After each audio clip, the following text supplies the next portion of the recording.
సిద్దిపేట జిల్లా దుబ్బాకలో చాకల ఐలమ్మ వర్ధంతి వేడుకలు సిపిఐ ఆధ్వర్యంలో ఘనంగా నిర్వహించారు. సిపిఐ నేతలు ఐలమ్మ విగ్రహానికి పూలమాల వేసి నివాళులర్పించారు. తెలంగాణ రైతాంగ సాయుధ పోరాటంలో చాకల ఐలమ్మ కీలక పాత్ర పోషించారని అన్నారు.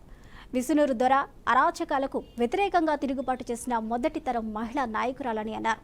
భూమి కోసం, భుక్తి కోసం, వెట్టి చాకిరి విముక్తి కోసం పోరాడిన వీరవనిత చాకల ఐలమ్మ అన్నారు.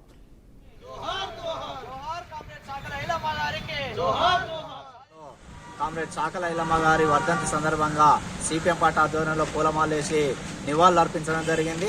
తెలంగాణ సాయుధ రైతాంగ పోరాటంలో ముఖ్య భూమిక పోషించినటువంటి మహాయోధురాలు కామ్రేడ్ చాకల ఐలమ్మ గారు.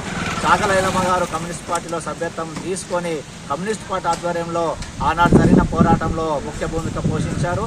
ముఖ్యంగా ఈ ప్రాంతంలో బాంచన్ కాల్మొక్త అనేటువంటి వెట్టి చాకిరి విముక్తి కోసం, భూమి కోసం, వృత్తి కోసము జరిగిన పోరాటంలో తిరుగుబాటులో మొదటి నాయకురాలుగా, మహిళా నాయకురాలుగా ఐలమ్మ గారు ఉన్నారు.